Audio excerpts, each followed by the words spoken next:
good? Yes. All right. Yeah, so with that, right, we've got a hybrid meeting. Thank you all for joining us for the Cpdc hearing of Monday, November 11th, 2024. I am Andrew McNichol, Community Development Director for the Town of Reading. For staff to my right is also Senior Planner Olivia Knightley. This is a hybrid meeting setup, so we have participants, board, and public members both in the audience here in person and over the Zoom recording. Members in person tonight, Member Tom Armstrong, Hillary Mateve, Heather Fish, and Chair John Weston. Over the Zoom is Guy Manganiello. The board is likely to follow their standard process tonight, I think, of the applicant presenting their application to the board. Board will provide comment and question amongst themselves and then open for public comment. If you do have public comment, please raise your hand for acknowledgement. On the Zoom features, please find under reactions the raised hand tool, or if your camera is on, simply wave your hand around and we'll capture you that way. There's a sign-in sheet in the corner. If you're making your first public comment, please state your name and address for the record. And this meeting is being recorded and broadcasted by RCTV on all local channels. I think that's it. Great. So the first item on our agenda is a tree preservation bylaw presentation by the Reading Climate Advisory Committee. Thank you, John. Hi, folks. Thanks for having me. My name is Gena Pilowski. I live at 3 Hardeman Avenue, and I'm with the Reading Climate Advisory Committee. So I'm going to spend a couple of minutes today presenting this concept that I've been working on to you and trying to get some feedback. You're the first committee I'm doing this presentation for formally, and so this gives you an opportunity to sort of kind of get allow me to get the ball rolling effectively. So I'm looking forward to any type of feedback that can straighten this. So I'm looking at doing tree canopy preservation in residential areas. That's kind of like the highlight of what it is that we're trying to achieve. Please proceed to the next slide, Andrew. So what we're proposing is effectively a bylaw that preserves trees in our neighborhoods. Currently, anything that is under currently any trees that are on the town land are addressed by the tree warden. Anything on the preservation land is addressed by the preservation committee. And the residential ones are effectively left untouched. So we would like to devise a way of preserving them when there are very large construction projects that occur that effectively remove those trees and sometimes don't fully replant them. Please proceed to the next slide. So the good news, I guess I'll talk about the motivation just really quickly. There are obviously the environmental and human residential benefits that the trees provide. I don't know how deep into detail I need to go here, but clean air, there's shade, reduction in the heat, urban heat island effect, as well as just the aesthetics of having greenery around. Those are all beneficial. Andrew, next slide. So we're not starting this work from scratch. There are other towns that have very similar bylaws. I looked at the one that's in Arlington as well as the one that's in Lexington. They have very, very similar ones. I believe that they probably build off one another. And they've been around for at least a decade. At least the one in Arlington has been around for about a decade now. So we're not starting from scratch. And I'm happy to dive into a little bit more details in terms of what it is that they do. The slides just give you kind of highlights effectively. Andrew, next slide. So there's two components. What is required of the developers and what is required of effectively the town. So the developer would effectively come in and take out a permit for any form of construction that they want to do, be it in addition to a house, a new house, or a large housing development. And the developer would then denote which trees they will be removing in order to proceed with their construction. There is a way of calculating the diameter of trees. It's like at breast height. I'm not exactly sure, but it's a circumference, and then there's a pi in there, so you can figure out what the actual diameter is. It's not an issue. So they would effectively note down which trees and the effective diameter that they're removing, and then they can declare what they're planting when the project is complete. And so long as those two numbers add up, we're good to go.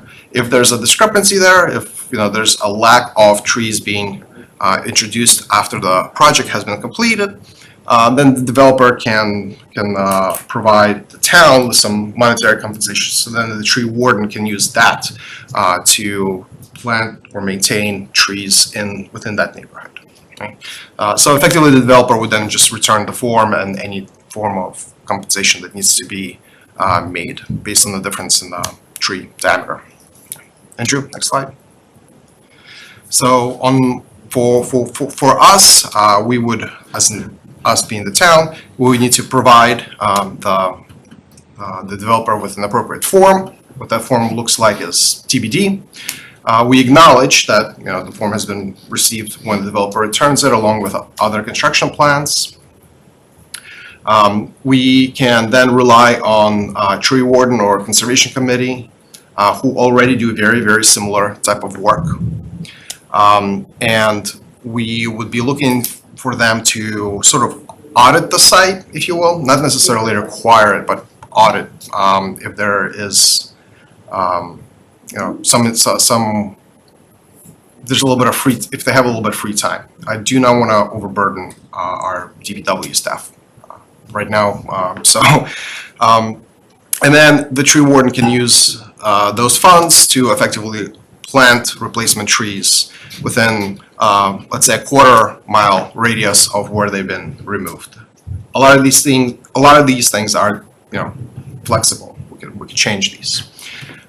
So yeah, effectively use those funds for service and maintenance of trees.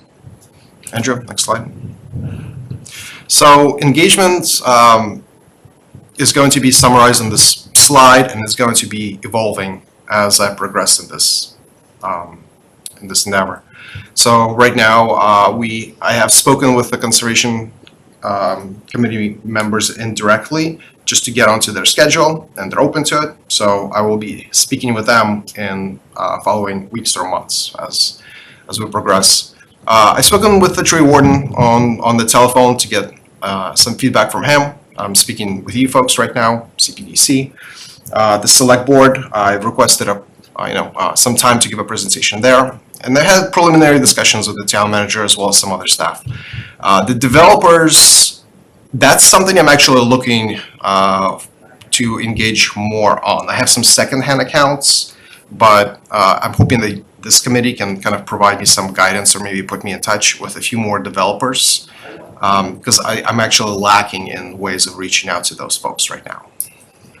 And then lastly, Reading residents. So in order to create this bylaw and then put it forth to the town meeting, I would like to engage with the Reading residents. And this will take form of, a public conversation, probably schedule something in the library, probably right after the holidays, and maybe a couple of virtual ones as well to accommodate those who can't make it in person. So I'm planning on doing about 3 of these type of forums. Okay. Next slide. So there's a key difference with regards to the bylaw that we will be working on. And it's sort of this concept of the developer submitting the form in good faith. As in, we will have an opportunity to audit, but not necessarily always regulate. Arlington, for example, has an established committee for just this purpose. That's something we could certainly try to do, but I believe that's going to be a little bit more difficult to execute on, to create a designated committee. And in addition to that, we are not going to have to provide them with a 10-day wait period. Time is money, so when you get your forms in, you want to start constructing things. In Arlington, I believe there's a delay of about 10 days while someone goes out and examines the site. And so we would be kind of like skipping that part. There's no need for the developer to wait around while the town is examining. So there's benefits to both. effectively. Right? That's kind of the end of the presentation for the time being. I'm happy that there's a lot of additional information that I'm not including on this slide. Should it come up during questions, I'll be happy to answer or discuss. So, I guess my immediate thought is like understanding or defining, if it if you haven't thought through it yet, of what type of developments this would apply to, right? So,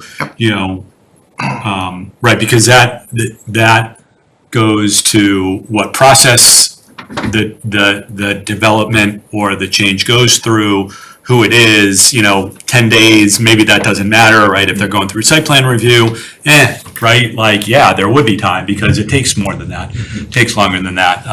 But if you're talking about, sort of any single family, rebuild, that would be a concern, right? So, sort of understanding that, I think, is sort of from a Cpdc process, and some of that is really the first thing that we need to get a handle on. The other thing is that, like, I do think, right, there's a difference between quality and quantity of tree. I don't know what to call it. Like, right, if I go on a site, there's a lot of trees there, right? All 3-inch, 4-inch that aren't really contributing too much to, right? They could all be thinned out, and it could still function, have all those same functions, those beneficial functions. So I do think that even, I guess I wouldn't expect a 1-for-1. Because I'm not sure that's realistic in any sense, but right, because you might really only be concerned about the one big tree and not those gazillions of little saplings, right? So sort of thinking that through, because I think that there's probably some pushback. Maybe it's over a certain diameter that you're counting. So, John, let me answer a couple of those questions real quickly. So the way that the other bylaws approach this is that any type of construction, so very large projects, all the way down to home additions that require permits. But they set a cutoff limit of 50% of the square foot area of your house. If you have something that you're adding on that's less than that, this doesn't apply to it. So those are the knobs, values we could tweak to better suit Reading. The other component is the size of the trees. I agree with you. I have a bunch of shrubs effectively in my yard. I've been replanting them actually, but they are like 2, 3, 4 inches in diameter. The way that the bylaw, I'll keep referring to the other bylaws, right? Because that's the foundation. They're set up such that there is a cutoff, as in if it's below 4 inches, it is what it is, right? Like, let's not bother with that. It's focused on larger trees, the ones that are really, really contributing to the neighborhood. Like, I have a few trees around my house. They belong to the town, but they're like 2, 3 feet in diameter. They're humongous, and they're awesome. But I don't think we would be considering, twigs to be applicable here. The replacement trees, we would almost certainly be focusing on native species as well, so that, and then maybe like a good mix of the female and male ratios of trees to avoid like pollen. That's a tangent. I don't want to go into. But yes, so we kind of thinking about it, and those are really good points, and we should be addressing those when we actually start modifying the bylaws in the future. I think, right, that cutoff of whether it's a subdivision that we're talking about, or whether it's single in 2-family homes, in additions to those, I think those are, I'll say, in town meeting, I would project that those would have very different discussions. I agree. Are you defining developers as anyone that is developing land and not just as a for-profit enterprise? So I'm not like defining anything yet. All these things are open. When I'm saying developers, I'm being very colloquial in the term that I'm using. So I don't know exactly how I would define it as anyone who is developing on land. I'm not.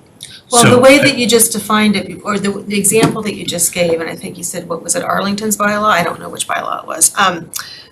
Where it sounded like it was determined by the size of the project, not who's doing it, right? Did I hear, Yes. like, a suggestion might be that basically, like, and this answered a Yeah, question of yeah. mine, like, any new construction, period, right? Mhm. And any, I'm gonna take this to one, well, and any, it sounds like addition, so that could be not a for-profit developer, but it could be a homeowner. Yeah,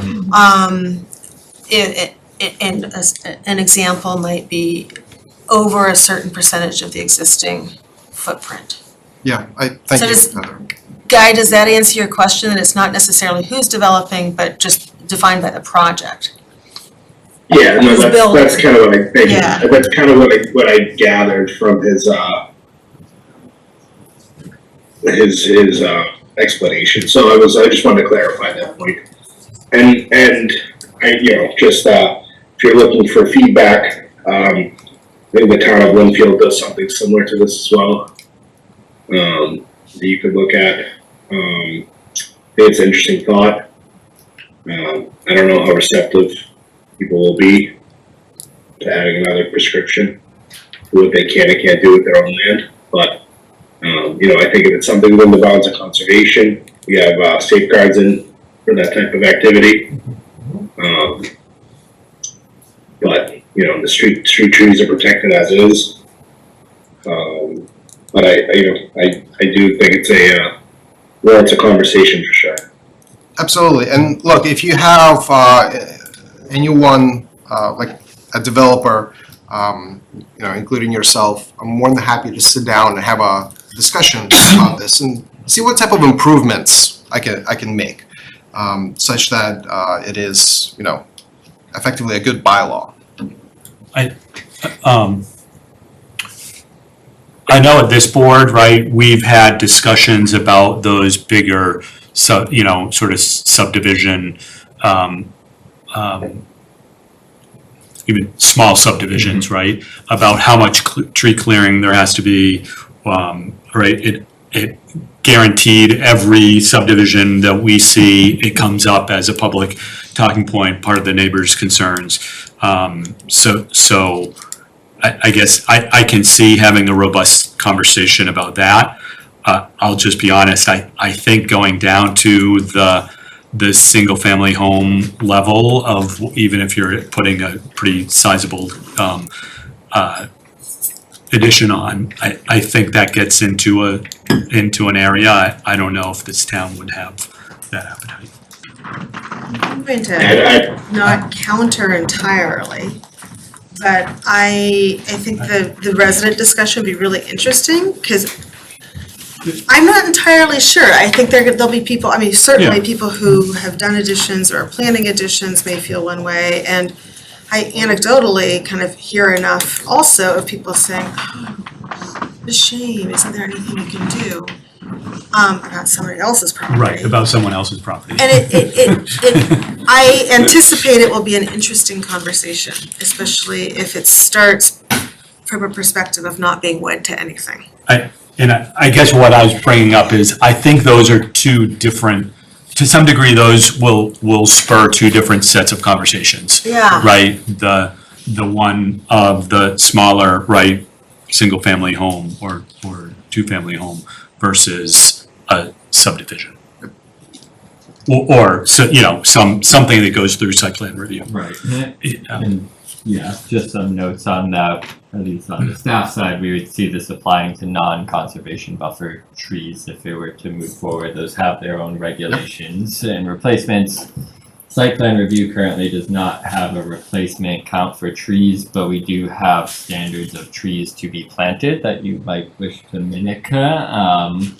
Subdivision does require a replacement of tree for every 2,000 square foot of open area per lot. I think my guess is that was written in because you're assuming that they're clearing land. So I don't think that's necessarily language you would apply to this bylaw, but we do in the Cpdc and planning jurisdiction realm have some tree language that's worth keeping in mind. I think to John's point, some thoughts on the replacement of in-kind of either count. You're not going to replace a 12-inch tree with a 12-inch tree, so how that factors in and works out if that's 3 inches or something, but So that's where the adding up to, Yeah. they would come in, Yeah. right? So you drop like 3 4-inch trees Mhm. instead of sorry. payment in lieu I just- always has its concerns too, and we hear it every time we propose it of how that's calculated, factored, and not a tax, and how obviously other towns have done it, so there's some sort of mechanism to do it.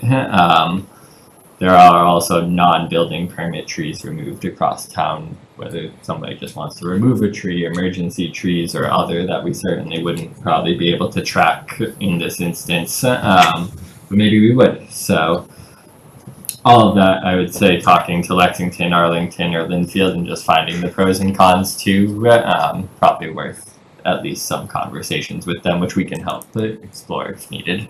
That'd be awesome. Yeah. Thank you, Andrew. I'll expand again, because you did ask for some developer input, so putting that hat on for a second. I think any time we're looking at adding additional costs to, and I'm not talking from development itself, let's look at this from the lens of a person looking to develop the land themselves, right? They're building their own home, and they're going to go, incur the cost of purchasing property in Reading, which already comes with its own price tag, and then the taxes to follow. So the first layer of, I think, resistance you'll need is, cost of construction has been rising steadily over the last several years, and not at a normal clip. So it's already pricey to do work as is. The second piece of resistance, I think, you'll hit is the trade-off that Andrew mentioned. So, replacing a 12 with 3 4s or 4 3s, sometimes that feels like you're just doing something to do something just because. And then who's monitoring whether those trees are kept up with, they're healthy, so now we're adding cost to having to employ somebody to be the tree police, decide when, the person has done satisfactory work making the tree is healthy, are we requiring them to replant if the tree fails?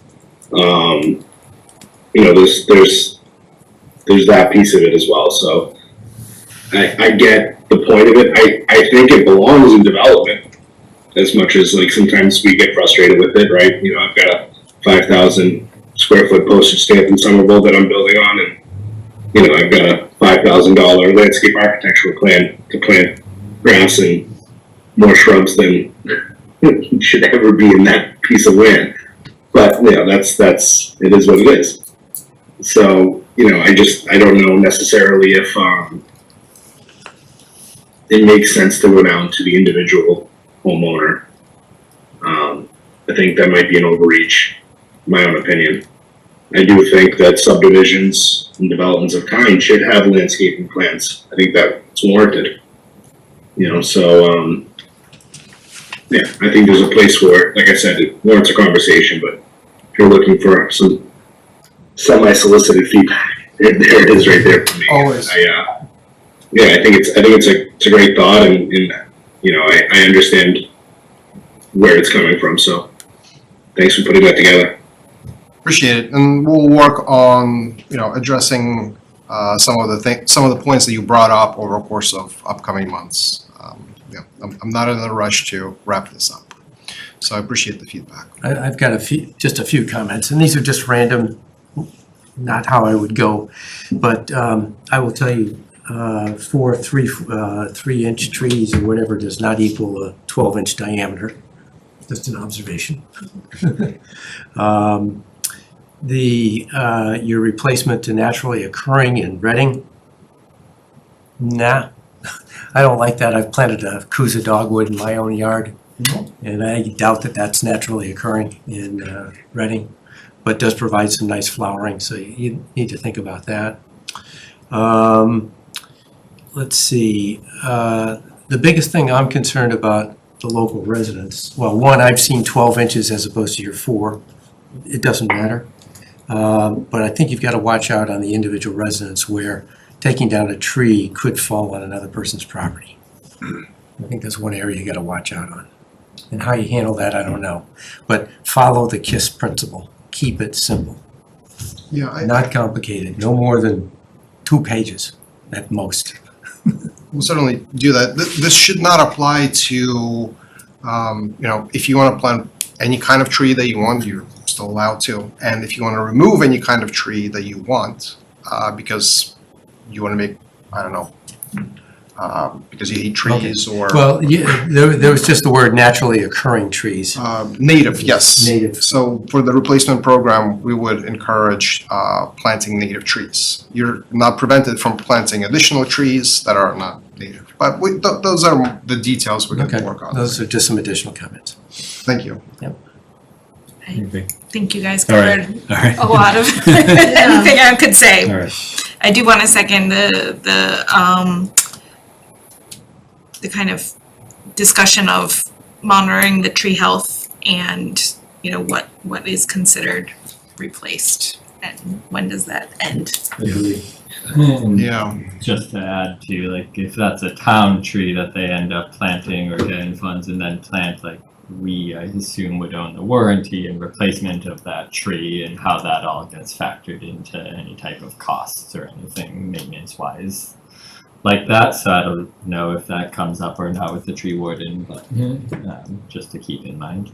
Yeah, I'm kind of assuming that if it's a tree replacement program that is run through a bylaw, that it kind of becomes a public program.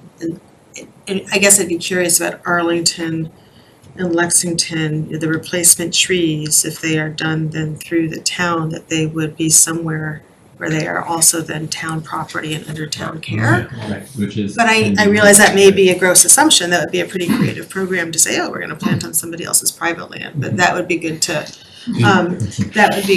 just be clear about in future presentations. Yeah, I mean, the thing I think about to build off of that is, right, if you are, right, building a small 2 or 3 home subdivision, which is all really that's left in Reading, right, and you clear the property, even if you were to do it in the least tree clearing approach possible, right, you have a driveway and you have a lawn that the homeowner is going to want, likely, right? And so you're gonna end up with some some fewer trees that were on the site before because of the environment that Reading is. I mean, you leave it blank and trees grow, right? So, I guess trying to plant other trees within a quarter mile or even a half mile from that site, there may not be a whole lot of opportunities to. I'm thinking about what's the development off of Main Street where we're having questions about the tree growth. Yeah. I forget the name of that. Yes. Right where, like, you could plant them a lot, right, as they were trying to do and have been doing, right, along the tree lawns on the street. But where else are you gonna plant trees? It's either someone's public property or on Main Street, which and this is North Main Street. There's only so Right, much. there's almost, yeah, and so, right, there are, in Reading, I think there are only limited places where, you know, maybe the tree warden thinks differently, but I do think that we do a pretty good job of planting, you know, trees and maintaining trees on public property, sort of in a healthy way, so. I think we are once again noted to be a tree city. It's Oh, yeah, a city, right? yes. Yeah. So I get Arlington, you know, being a little more city. They've got to be a bit more prescriptive with this kind of stuff. We have a lot of natural forestry in Reading that I think the town does a great job of preserving and improving. I would also say there are neighborhoods in town where trees have gone down and aren't replaced and are getting warmer and hotter, and I'm just gonna go on the record, I think there's room for a program like this, Well, and also to keep in mind, like 3-4 inch trees could, if all of them survive for a while, they become now 12 inch trees, and does that all fit on the site? That's something else to think about. Yeah, I guess what I was getting at is, right, like, we don't necessarily, just think about what the end result you're trying to get at, right? Is the end result really replicating all the trees off a site that's been developed? Or is it about minimizing the amount of trees that are cleared when a development happens? And I think we may end up with two different sets of bylaw rules, depending on sort of what the ultimate goal is. And what you can actually do. You may also want to Yeah. leave room for, not. especially in the case of additions, I mean, here's kind of the supposition, that this would be planted by the tree warden, of having replacement trees also put onto the same property. When I did an addition, we took down a really big tree in the back, and just because we wanted to, we planted a tree in the front. So there's if someone's doing an addition, it may be just as desirable to do that and to accommodate that kind of solution. Okay, yeah. All right. Good feedback. Well, absolutely. Yeah. Thank you. That's good. Guy, I'm gonna pull the thread with you at a later point via email if you don't mind, so we can sit down and have a deeper dive. And I will likely request to come back here as well in a few months once I get additional feedback and we rework what it is that we envision this bylaw being. Can Yeah. you also hook him up with, and I forget his name, for Johnson Woods, right? I mean, he's really focused on preserving trees and part of his development, and so you know, there may be, he may have some thoughts about sort of what's possible and what's feasible. And, right. We'll get you a copy of the minutes too, so you have all the notes. You'll walk away with it. Yeah. Thank you. Thank you, folks. Thank you, Jen. Thanks.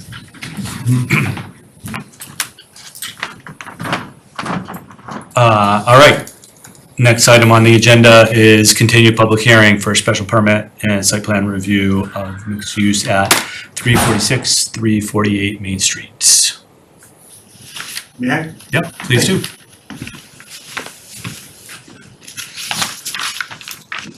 Good evening, Mr. Chair, members of the commission. For the record, Attorney Brian McGrail, representing the applicant on this matter, 348 Main Street, the applicant's Park Realty Trust. With me tonight is Jim Jolly, who is the trustee of the trust and the principal of the entity and the property.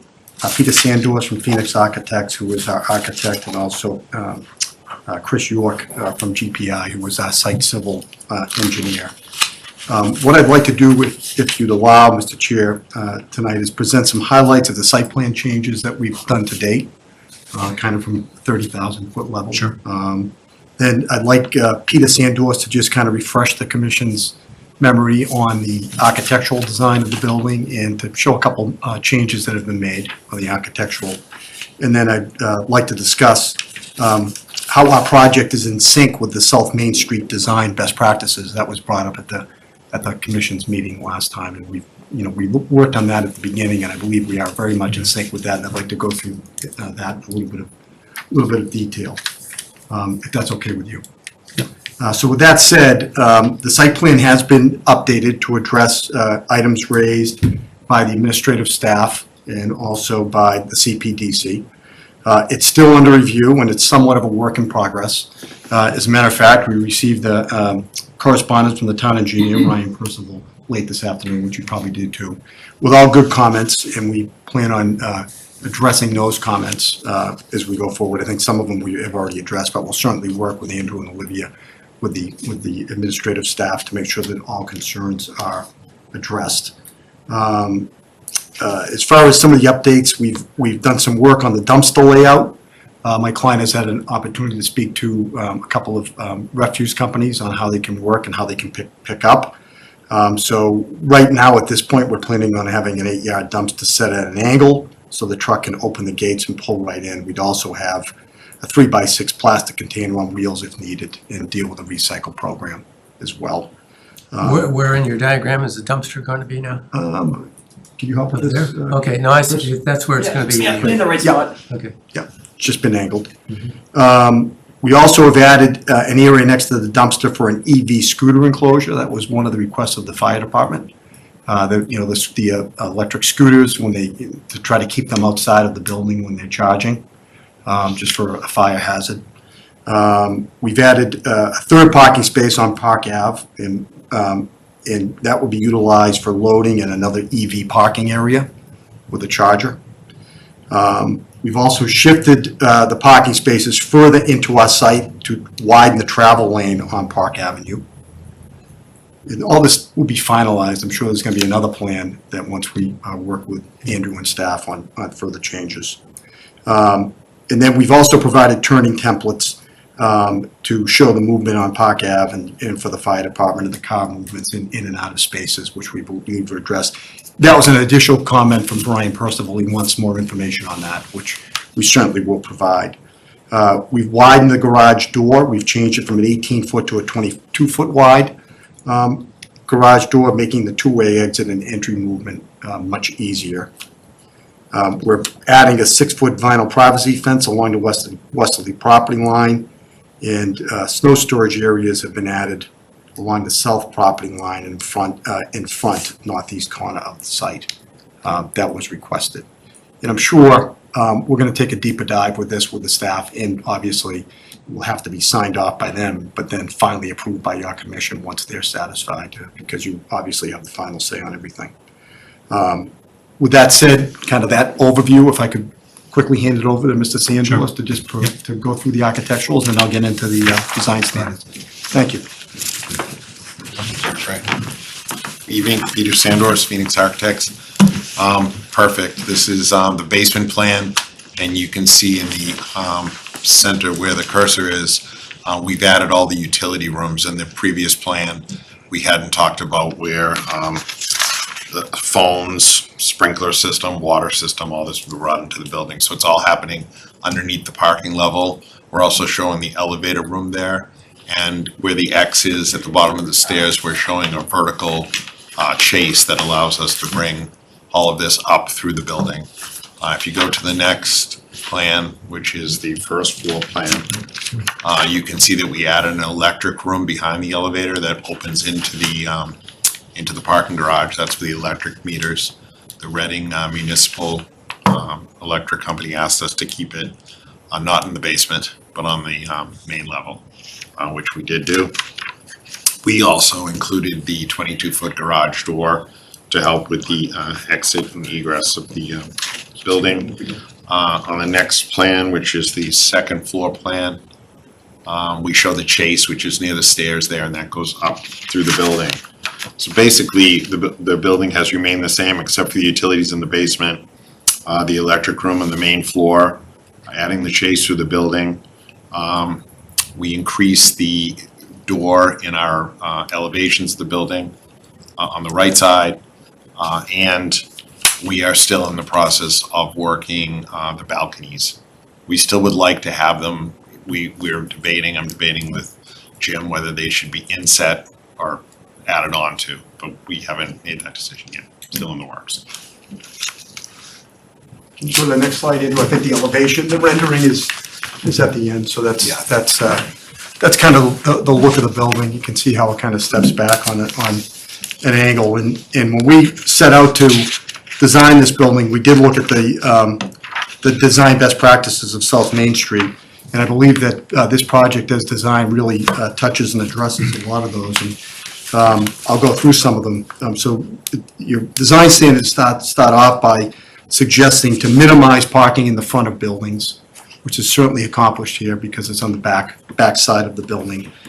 To encourage landscaping and greenery along the street edge and building fronts. We've submitted a very detailed landscape plan, which is a lot of landscaping. I think it's approximately 70 plants that will be put in along Main Street and Park Avenue. Another goal is to preserve and enhance the residential uses that are interspersed with commercial uses in the corridor, which this is obviously injecting a residential component into that corridor. The goal is to improve pedestrian environment along Main Street. You may recall that the big aspect of this project is a very wide street opening on Main Street, at least 40 feet wide. That will be entirely closed, and all of the entry will be off of Park Avenue. So that's certainly going to enhance pedestrian use of Main Street for everybody walking, that they don't have to navigate a driveway that large with cars coming in and out. Also, to encourage design roadway changes to calm traffic, I think this building and the landscaping in front and the closing of the curb is going to help do that. As you go on through your standards, one of the goals is to minimize the number and size of driveway curb cuts to cross sidewalks or pedestrian paths. I'm being redundant, but we've accomplished that on Main Street. And then moving through, another goal is parking should be located in the rear and side yards to maximum extent possible, which I already touched upon.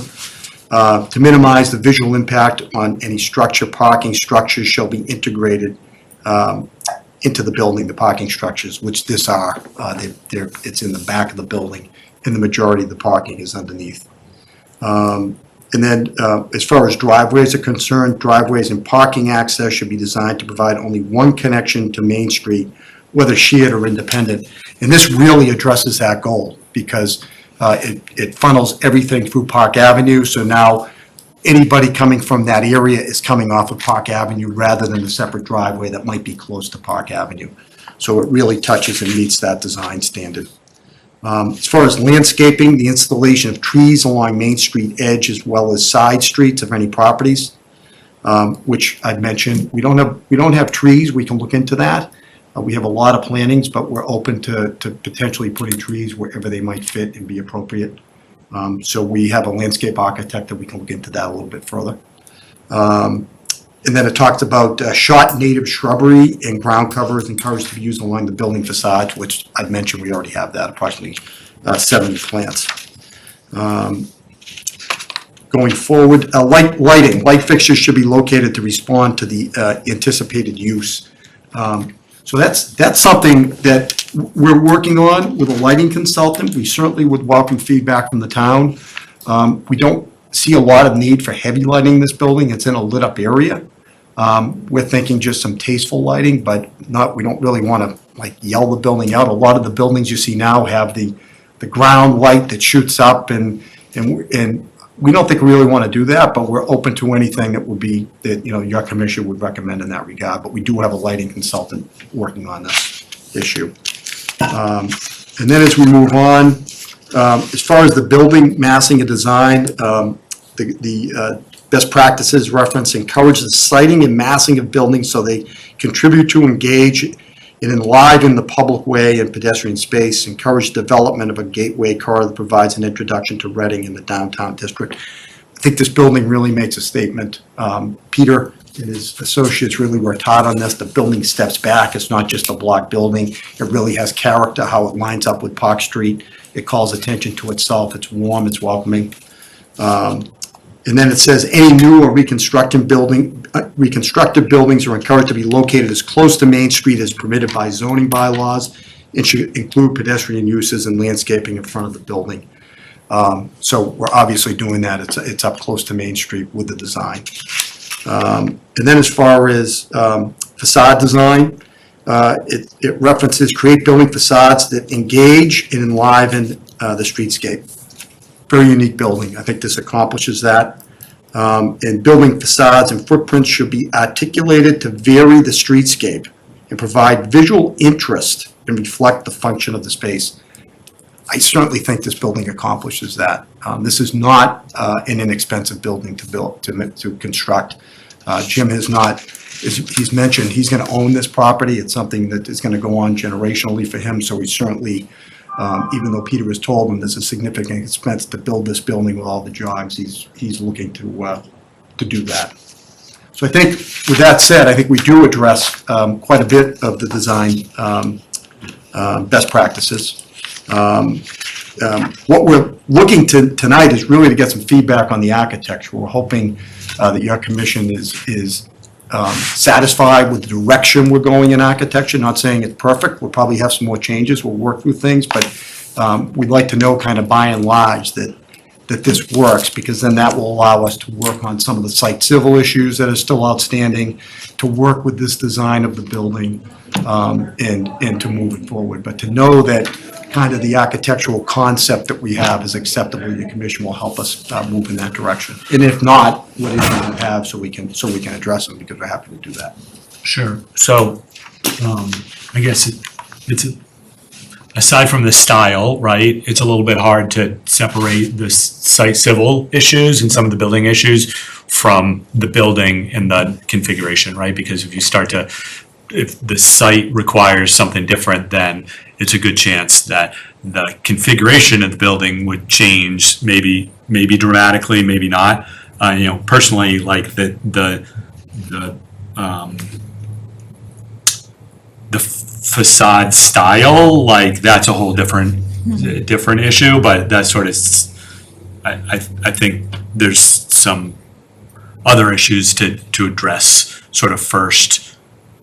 Personally, I think that works, and we don't typically, we comment on it, but it's your building, right? Yeah. So, And we have things to work on, balconies, Yeah. so I know, Yeah. and I respect what you're saying, that, perhaps parking issues, something might require us to tweak something or change it, but just conceptually, if the way this lays out, Yeah. it's. So a couple of things, and I guess I didn't pick up on this last time. I think the last meeting we had a bunch of other stuff going on, but so I guess this will be a special permit under the mixed use, right? And so a couple of things. First, right, and I didn't see it, and I asked Andrew about it before. Maybe we didn't get it. You submitted it, we didn't get it, right? So for a special permit, we do need to, right, there's this whole list of requirements in zoning, right, that you sort of like need to demonstrate that you meet, right? It's not, we're not talking about the design guidelines, but the special permit, right? There's under section, I'm looking at 4.4, right? There's like 10 or 12 different things that we need to say, yes, this fits with Reading. So we do need that. We need that, and maybe we have it, maybe we don't, I don't know. But we do need that, because that's what we vote on, right? Yes. In for the special permit, which is different than the site plan a little bit. So that's one thing. The other thing, sort of just in the context of the development, right? Like, so just so that we're all on the same page here, the zoning as it stands right now requires 25% of for commercial use. Right, I don't know first of all, I don't know whether you have that or not, because what you're calculating in the plans are not gross floor area, but is gross livable area. Different. So we need to know, right, that's what's in zoning. We need to understand gross floor area and whether you're at 25%. I'm gonna guess you aren't, right? It's not that much of a difference. And therefore, first and foremost, right, because all we can evaluate you right now is the zoning that's in front of us. We know there's a proposal for town meeting, but that, who knows what happens, right? So we do need to understand, like, are you proposing to ask for a waiver for that 25%? And the zoning there's some typos in there. I think the intent in the way that zoning, we have to go back and look at the minutes. I think the intent was that this board should not ever waive that 25%, but I could be reading it wrong. So that's one item. Or a couple items, right? So we really need to sort of understand that, right, of whether it's even an application that meets the zoning. But then I'll go on, right, the parking spaces on Park Street. I know we asked last time to get additional information about the rights on Park Ave, right? Your rights on Park Ave to understand, like, right? According to the letter of law, like, those 3 spots are supposed to be on the site. They're not, but at a minimum, at least if we're gonna consider that waiver, we need to understand, like, what rights you do have to even start to think about that. And I can't right now because I don't know what kind of rights you have. So it's sort of like we're spinning our wheels here on that. And that's why I say, right, those 2 things may change dramatically what you have. I also think it's a little bit, I'm going to say, disingenuous to use the office storage as a percentage for the commercial, for the commercial percentage, but not count it for parking.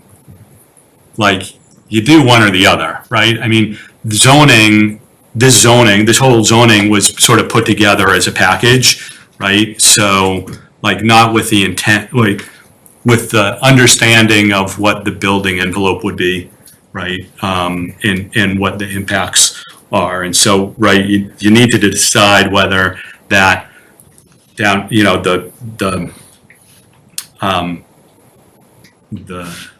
basement counts or not, doesn't count, right? And if it counts, it's going to count for parking as well. Maybe you ask for a waiver, but, right, we need to be sort of upfront about what waivers you're asking for, I guess is really what I'm getting at. And I in reading through this, I didn't have a sense of that. You say those are on top of the couple of things that that were asked by the turning movements and stuff that were asked by Ryan. So, and I'm also not sure, right, that there were comments by the police department about, right, you have traffic generation, right, how much traffic, but not necessarily the turning movements of the consolidated Park Ave, right? So that their concern, I think, right, it's something that needs to be addressed, is with the traffic from the 2 being consolidated into that one location, whether that causes some traffic movement concerns. Also understanding, right, that area has changed quite a bit in terms of the roadway configuration since this building was used as heavy as it was in the past. So I'm not saying that can happen, that we just need to know the information about what that would look like, what kind of turning movements, so that we can talk through with the police department what that looks like. There's a lot there. No, excellent point. All right. Yeah, points well taken. Right. And, and we know we need to address, like, the private way, and we know some of those Sure, things there. sure. So I'm not looking for, like, a blessing on the whole project. Yeah. I totally respect, all your points are very well taken and appropriate. And I think, we'll work through that. I know my read, and it is a confusing state because the bylaw potentially is gonna change in 2 weeks with town meeting. Right. Which could Right, impact, right. percentages, so we all have to be aware of that Yes, and kind yeah, of work through yeah. that. the way it currently reads, is I think there is some flexibility if your commission decides to waive that 25% requirement, especially considering an owner of a business that exists in town today that's trying to design the building to work with his business needs. And I think we can go through that, but I think your bylaw actually provides some language in there that allows for that consideration by your commission if you determine it's appropriate.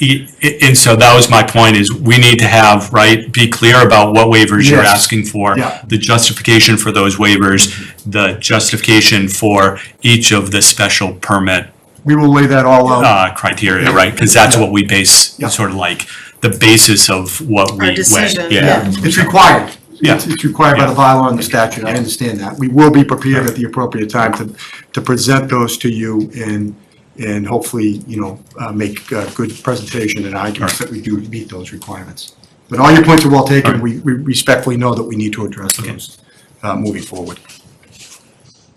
With regard to the questions you had with regard to lighting, personally, I'm more in favor of down lighting and along Main Street, more focused on the sidewalk than anything else.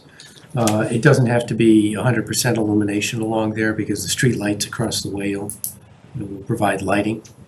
I still have some concern about where you're going to keep the snow, because you certainly don't want it to be piled so high that it's going to obstruct vision going out of the parking areas.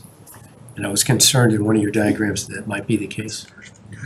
But those are two observations I had in your discussion. Thank you.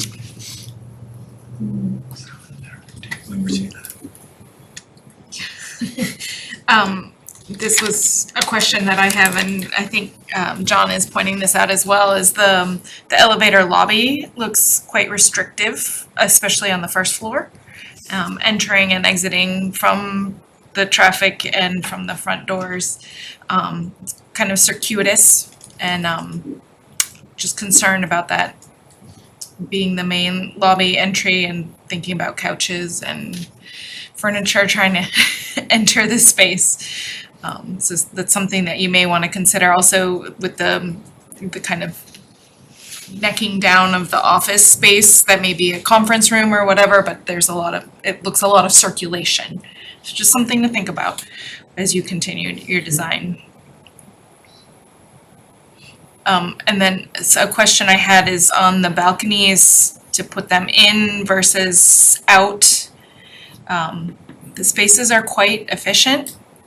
I don't know what you're trying to achieve with the balconies. Is it to just go and stand on, or is it to put a chair? I think we were thinking of them as a really positive amenity for the Yeah. units. Some of them already have them when you transition, right? Right, but then they end after the first level. So in Right. some way, I guess the easiest way, right, is to add them on, is to Right. bring them up. Then we don't take away square footage inside the units.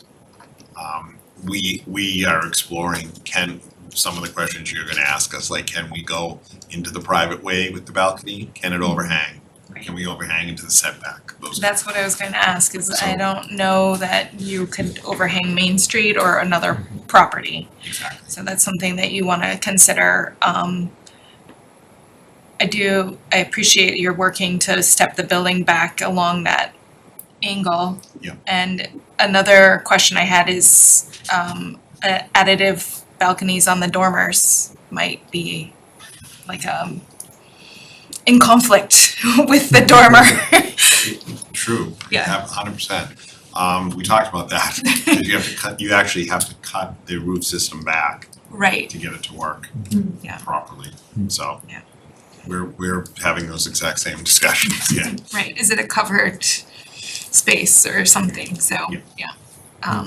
I'll be interested to see how it develops.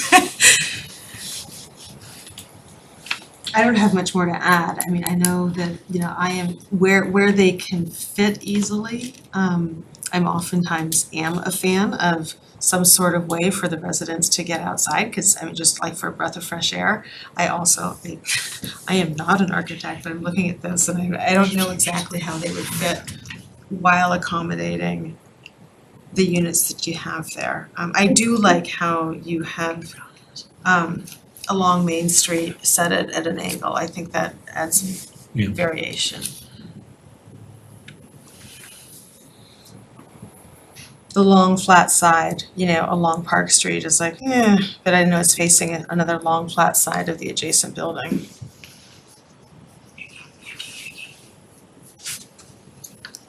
I have another slight question related to the Park Avenue side.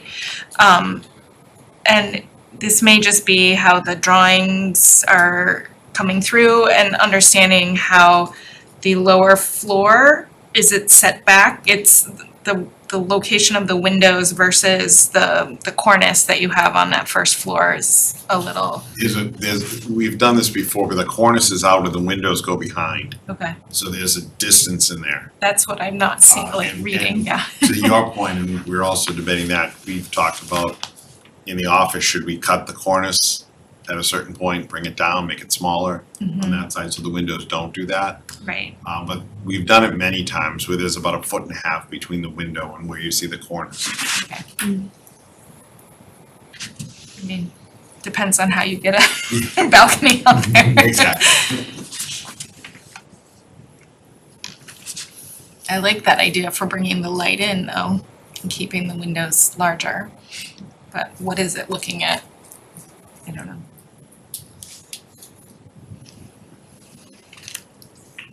My one thing is that if you do decide to put balconies on, to make them so that they're usable, otherwise they end up as storage spots.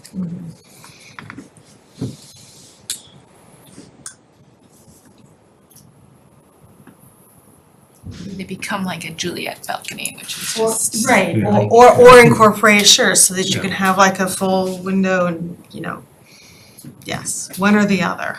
Not balconies that are this big that, are a nice place to store stuff that you don't want in your Put a room. Yeah. I did want to mention, right, that I know you got comments from the fire department previously on the previous plan. But, and you made some changes, but I think that was, my impression was that was just the knee-jerk comment and they may, I'm guessing they'll have some other comments. I'd just be interested in their review of how they would get the fire apparatus in and around here. So I'm just suggesting that through this process, that it gets brought back to the fire department. Yep, they got it, it's under review. Okay, all right. Yeah, I don't think a lot of the departments had enough time All right. to, Yeah. and we're respectful of that and looking forward to additional comments. Engineering just got those in today. Guy, anything? I'm just looking at the facade and just, wondering on the metal seam, just more from a safety standpoint, it being such a steep incline on the mansard. Is your intention to place snow guards? I mean, they would look great to do them as well. Makes the roof seem very traditional. Gutters. Just a point there. Well, I appreciate the jogs in the building. I do know how costly it is to do those. I just wonder if it's limiting your efficiency in your build. Having them, sometimes there's other ways to step a building. Maybe consider that. And then some variation in cladding can help as well, if you're concerned with it being very bulky. But just my feedback there. As engineering looked at the stormwater calcs yet on the infiltration system, or have we not gone to that point? There was a memo. There was some comment. They have some more questions on them. Yeah. It's still, they've reviewed them, but they have subsequent questions that we have to answer for them on that. Okay. Yeah. Alright. So I was just looking at the size of the system, the mass of the roof, and it looked undersized to me, but that's just my opinion. I did agree with the comment regarding the mechanical and elevator area. I think you gotta revisit that a little bit. I think it's chopping up that space a bit. Something to consider, and certainly to John's point about, how are you approaching your calculations on square footages, and I think you've got to pick a road and go for it so that we can all be clear on what we're reviewing and commenting on. But I think holistically, the sizing of the units looks, apropos and marketable. And I think you've got some work to do there to just, I think we should flush out a little. It looks, some of it's just a bit choppy in my opinion, but I mean, that's more for you. It's your building. I'm just giving you my feedback on it.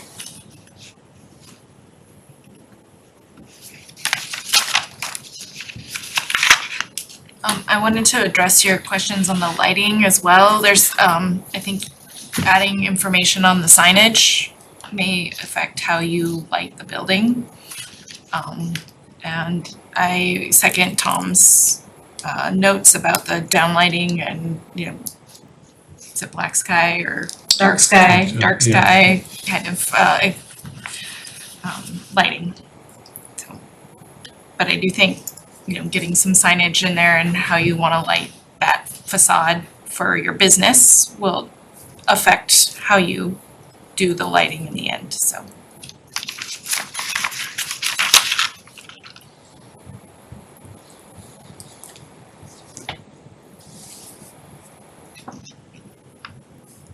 Public comments?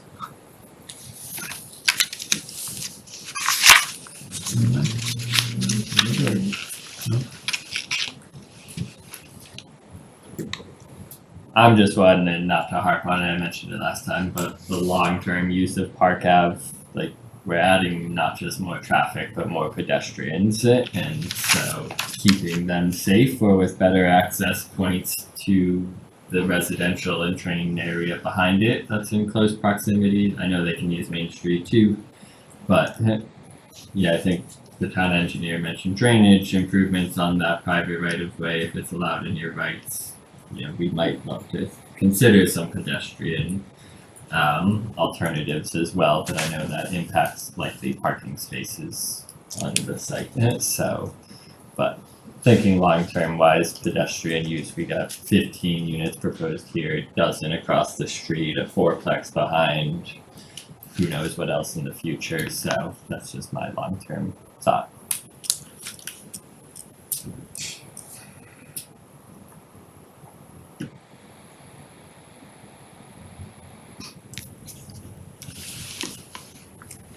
Yeah, at least, right, I think that's details, right, to be worked out, but I think probably making sure that it's obvious if there's a pedestrian space versus a vehicular space in the parking, right, sort of defining spaces. Yeah. Yeah, that's Would a be- very Would good be thought. helpful, Yeah, not picking out, not dedicating necessarily space, but identifying what should be where, right? Especially for people backing out or something, so.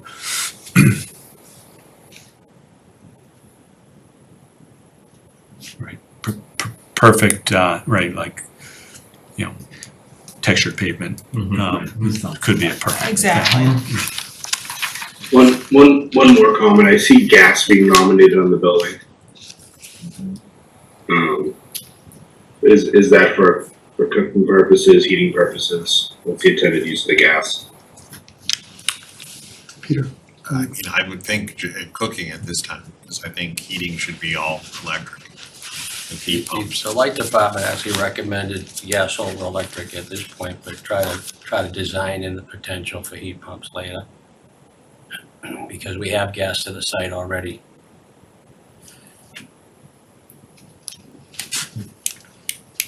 Alright. But I'd encourage you to look more into that. So, seeing where the trend's falling, cooking alone, carbon monoxide off gassing on pilots. At least for rental, right? So I'd consider just maybe doing a little more review on that. That's a good point.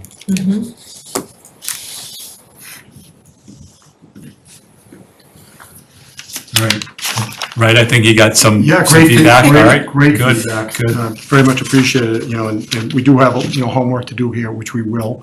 I think, I assume it's okay to continue to work with staff and the department heads to Yeah. hopefully narrow the issues down with them as we move forward, and then it might impact the design of the building, we'll just keep moving forward. All right.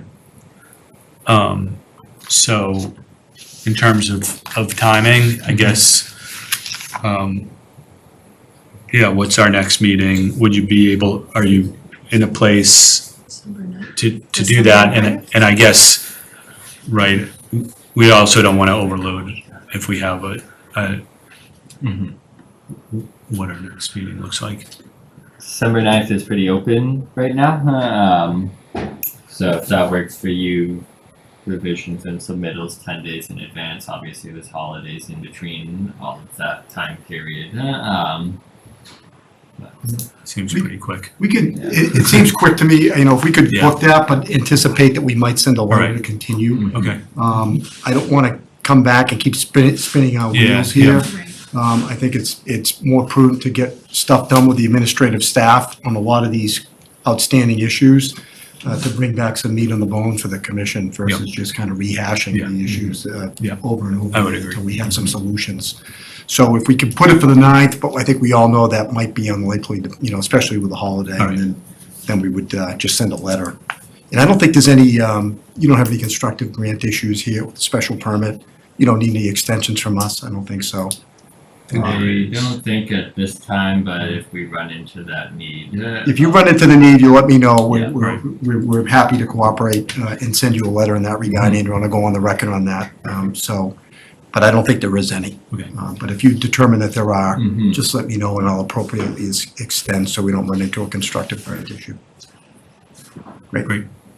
Thank you so much for your time and feedback. Thank you. Very I much think we appreciated. need a We motion probably need a to, motion to continue the hearing, the public hearing for 346, 348 Main Street to Monday, December 9th. I'll second that. we need any discussion? Okay, roll call vote. Start with Guy. Oh, You like here? Right, I'm here, can you hear me? Yeah, I submitted them all and I don't know if it's, are we roll call, We're roll calling to adjourn? continue the hearing. Yeah, okay, Yeah. alright, yeah, so that's, yeah, Yeah. agreed, Okay. yes. Tom, Yes. Heather, Hillary, Yes. John, yes. Thank you so much. All right, thanks. Thank you. Have a nice Thanksgiving. Thank you very much. As well. Okay. All right.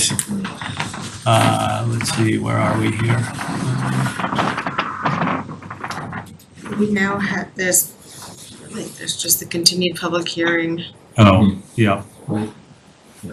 to December 9th. We had a hearing, continued public hearing for 0 Harold Ave. The application was requested to be continued? Yeah. Or did we continue it to December 9th? No, it was requested. It was It's- requested, okay. and I think last time I mentioned we're trying to get more of a substantive update from them. Yeah. These continuances. Yeah. I think in that December, January timeline that they'll know on some of their back end things in terms of the access and things Okay. of that nature of how long that's really gonna take to establish, and they'll have a stronger sense come either December or January on how to proceed with them going forward. Okay. Okay. we need a motion to. do that? Yeah, Okay, so I'll move to continue the public hearing for the definitive subdivision application for 0 Harold Avenue, AKA 0 Van Norden Road, to Monday, December 9th. Second that. all right, roll call vote. Tom, Yes. Heather, Yes. Hillary, Yes. John, yes, Guy, Yes. all right. We move to planning updates and other topics and meeting minutes. Likely worth a quick discussion on town meeting, Sure. Yeah. just to make sure we're all on the same page. We had a pre-town meeting info session 2 weeks ago. A handful of town meeting members showed up. We have another one coming Wednesday. Just to kind of make sure as many people as possible, especially town meeting representatives, are aware of what's in front of them in terms of the MBTA community's bylaws. So that will happen Wednesday, but then of course it's actual town meeting time. I believe last we inferred, John, that you would do the presentation.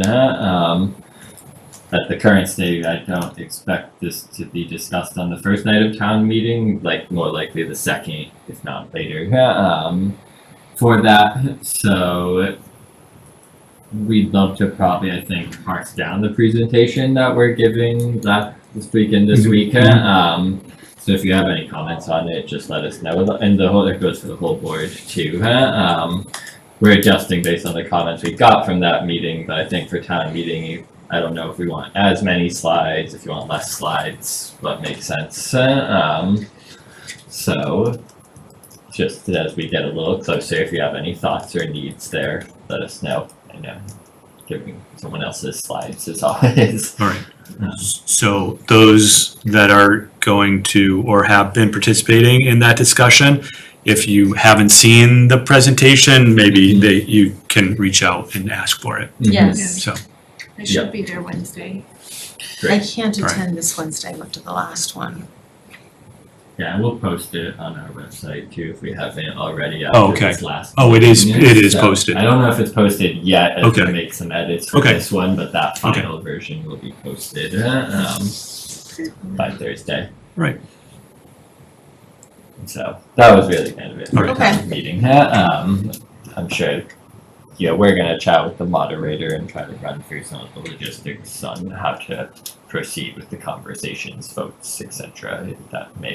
that will arise at town meeting. So, and we will likely invite you if you have the time once we find that date and time to Sure. chat with the moderator. you know, I'm usually around, so, Perfect. And that was all. all right. Any non-town meeting topics? No. There are, but- Anything else you've been actually able to do? No, All right. not at this time. Okay. You can always. Fine. So meeting minutes? Right, we have two, we have one from, September 16th and the 9th. 19th. No, I'm reading it, this is wrong. Yeah, the public hearings? The 16th and the 19th. No, Oh, so those I were, have yes, the those wrong were the hearings. thing open, that's why.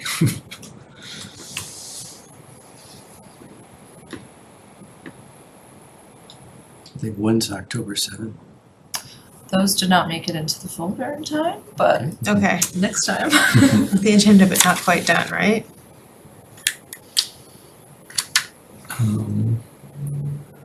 I had one tiny little.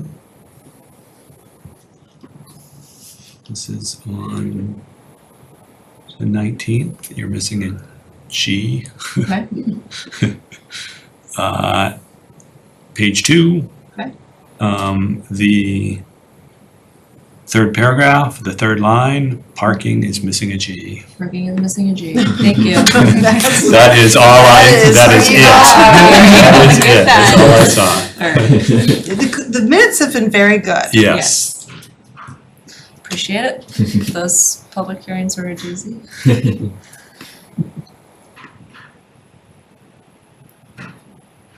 Anyone else? No.